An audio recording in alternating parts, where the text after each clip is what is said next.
Movies की सिनेमाबाजी में एक बार फिर से आप सभी का स्वागत है। हम सुन रहे हैं धर्मेंद्र जी की कहानी।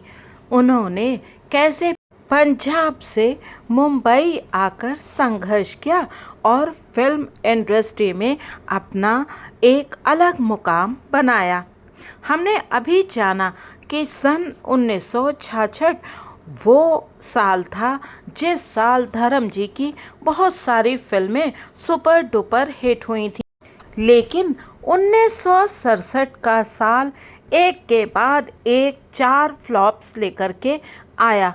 लेकिन आए दिन बाहर के फिल्म जो सन 1966 के दिसंबर के महीने में क्रिसमस के सप्ताह में रिलीज हुई थी, वो 1967 में सिल्वर जुबली मना रही थी। 1967 की शुरुआत हुई थी घर का चिराग फिल्म से, जो एक बच्चों की फिल्म थी और उसमें धर्म जी की स्पेशल अपीयरेंस थी। इसके साथ साथ चंदन का पलना, मजली दीदी भी फिल्में थीं जो कि बहुत अच्छी नहीं चली। इसके अलावा एक और फिल्म थी दुल्हन एक रात की, और एक फिल्म जब याद किसी की आती है माला सिन्हा जी के साथ।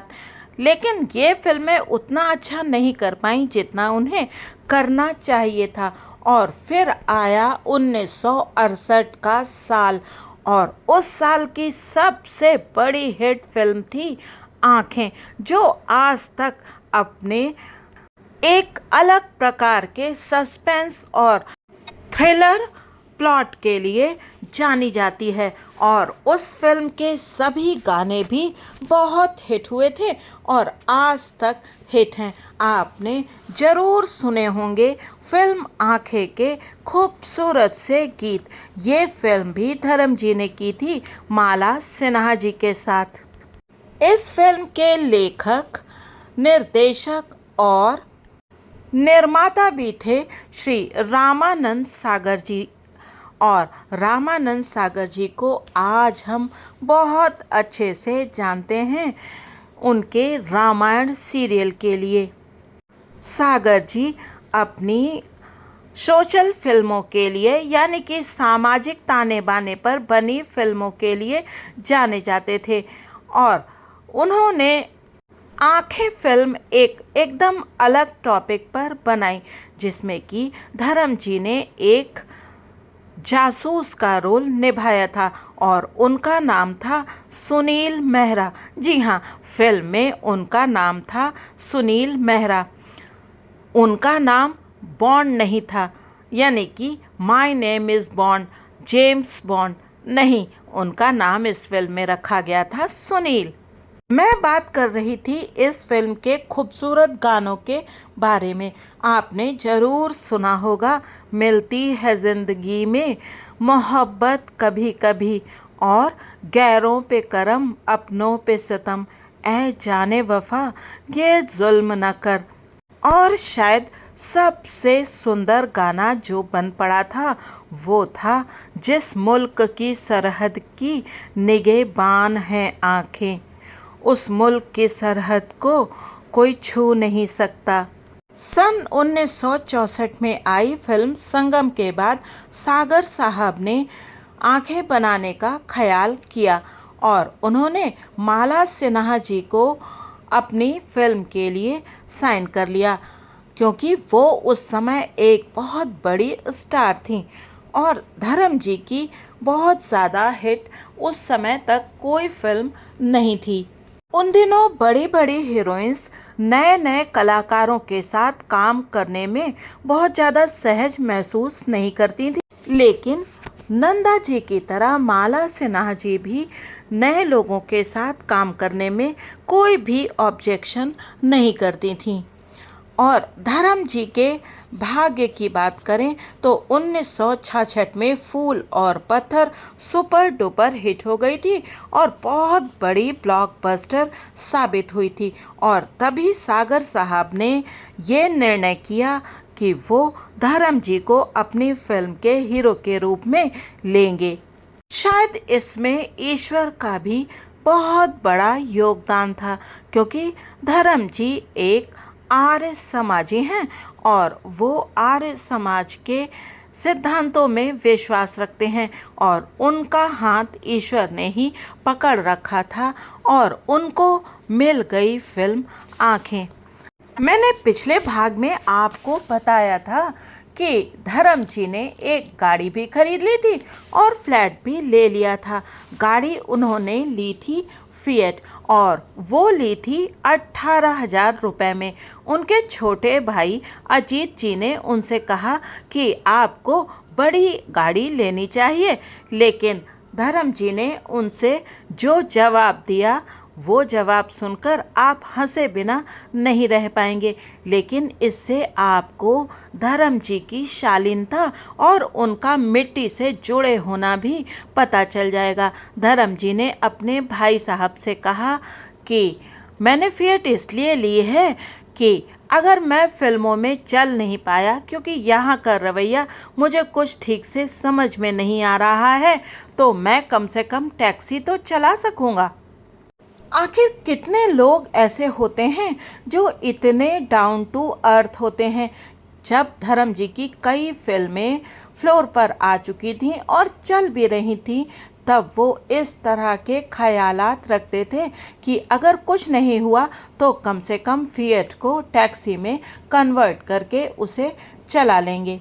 यहाँ तो किसी के पास जरा सा भी मान सम्मान और पैसा आ जाता है तो वो अपने आसपास के लोगों को पहचानने से ही इनकार कर देता है। और कहाँ धर्म जी जो इतने विनम्र हैं। फिल्म आंखें उस साल की सबसे बड़ी ब्लॉकबस्टर बन गई थी और उसने उम्मीद से बहुत ज़्यादा पैसा कमाया था। इस फिल्म में एक और मज़ेदार बात हुई। धर्म जी की पहली हीरोइन थी कुमकुम जी और वो इस फिल्म में धर्म जी की बहन बनी थी।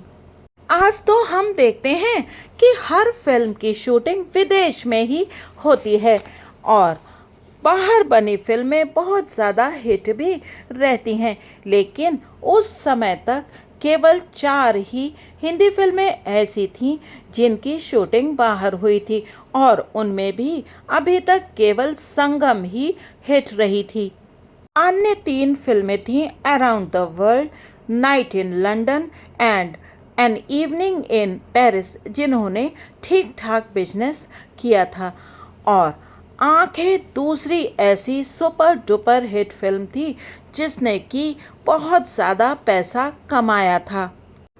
फिल्म ने गोल्डन जुबली मनाई थी और इसके साथ साथ धर्म जी की एक और फिल्म ने भी गोल्डन जुबली मनाई थी, जिस फिल्म का नाम था शिकार।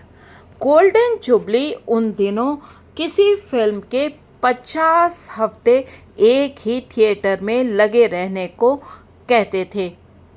आज तो फिल्में कब आती हैं और कब उतर जाती हैं हमको पता ही नहीं चलता और उनके बारे में ऐसा प्रचार किया जाता है कि उसने 500 करोड़ कमाए या 600 करोड़ कमाए, जबकि एक फिल्म की लोकप्रियता का अंदाज़ा आप इसी बात से कर सकते हैं कि जो लोग कभी फिल्में देखने नहीं जाते वो भी वो फिल्म देखने जाते हैं। तब आप समझ सकते हैं कि उस फिल्म ने कितना बिजनेस किया है। जैसे इन दिनों आई फिल्म गदर। गदर को देखने के लिए वो लोग भी गए जो लोग आम तौर पर फिल्में देखने नहीं जाते हैं, यानी कि 50 के ऊपर के लोग जो रेगुलर बेसिस पे फिल्में नहीं देखते, वो भी फिल्म गदर को देखने के लिए अभी तक जा रहे हैं। गदर से मेरा अर्थ है गदर 2। और एक बड़ा कोइंसिडेंस ये है कि गदर 2 भी धर्म जी से जुड़ी हुई है। जी हाँ, गदर 2 धर्म जी के बेटे सनी जी की फिल्म है। आंखें तो सुपर डुपर हिट हो ही गई थी, लेकिन फिल्म शिकार भी बहुत ज़्यादा चली थी और उसने भी गोल्डन जुबली मनाई थी। ये फिल्म जंगल में शूट की गई थी और वहाँ पर एक थ्रिलर फिल्म के रूप में इसको बनाया गया था और इस फिल्म के प्रोड्यूसर और डायरेक्टर थे आत्मा राम जी। आत्मा राम जी गुरुदत्त साहब के भाई थे। फिल्म शिकार एक मर्डर मिस्ट्री थी और बेहद सस्पेंस युक्त फिल्म थी और उसमें एक रोमांटिक एंगल भी जोड़ा गया था। फिल्म में धर्म जी की हीरोइन थी आशा पारेख जी, जो कि मर्डर के लिए पकड़ी जाती हैं और फिर उन्हें धर्म जी कैसे छुड़ाते हैं, यही इस फिल्म की कहानी है। फिल्म में धर्म जी के साथ आशा पारेख जी थीं और संजीव कुमार भी इन दिनों धर्म जी के दोस्त बन गए थे।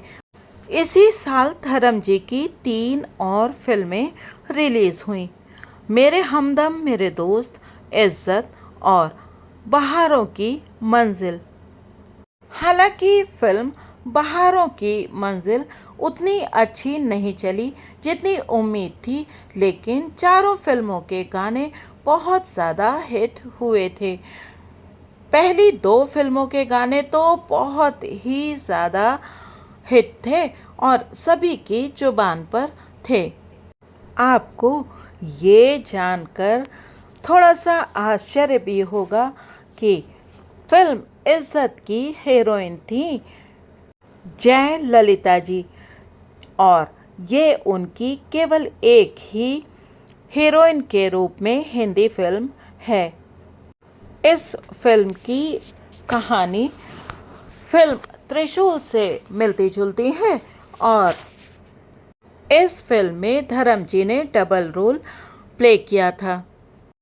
धर्म जी पर फिल्माए गए ज़्यादातर गाने सुपर डुपर हिट ही होते थे और क्या मिलिए ऐसे लोगों से बहुत ज़्यादा चर्चित गीत था और इसके साथ साथ ये दिल तुम बिन कहीं लगता नहीं, हम क्या करें भी बहुत ज़्यादा चला हुआ गीत था और आज तक लोगों के होठों पर ये गाना आ ही जाता है।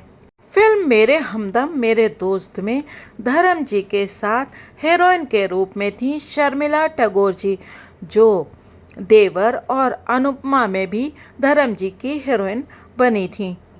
फिल्म खूब चली थी और लोगों को पसंद भी आई थी। धर्म जी ने डबल रोल वाली कई फिल्में करी, जैसे कि फिल्म प्रतिज्ञा और फिल्म समाधि। इसके साथ साथ गजब सन 1969 में जे ओम प्रकाश जी और आशा पारेख जी के साथ एक और फिल्म आई आया सावन झूम के। फिल्म हिट थी और उसके गाने भी बहुत ज़्यादा पॉपुलर हुए थे। यश चोपड़ा जी के साथ धर्म जी की एक ही फिल्म आई आदमी और इंसान। वैजयंती माला जी के साथ धर्म जी की फिल्म प्यार ही प्यार एक एवरेज फिल्म साबित हुई थी।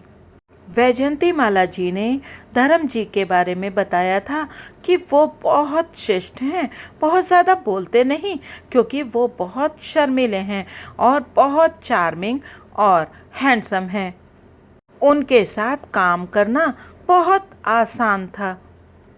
वो याद करते हुए बताती हैं कि एक गाना जो कि दोनों पर एक साथ फिल्माया गया था, जो कि एक डुएट था, तू मेरी मैं तेरा में धर्म जी उनकी कुछ सहायता चाहते थे और फिल्म में एक बहुत ही ज़्यादा प्रसिद्ध और मज़ेदार गीत भी था, मैं कहीं कवि न बन जाऊं तेरे प्यार में ऐ कविता, जो कि फिल्माया गया था एक लिफ्ट के सेट पर।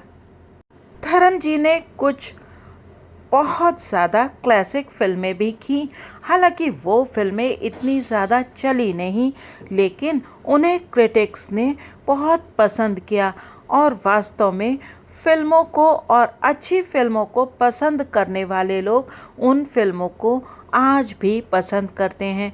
वो फिल्में हैं खामोशी और सत्यकाम। फिल्म खामोशी का एक गीत तो आज भी हर एक की जुबान पर रहता ही है।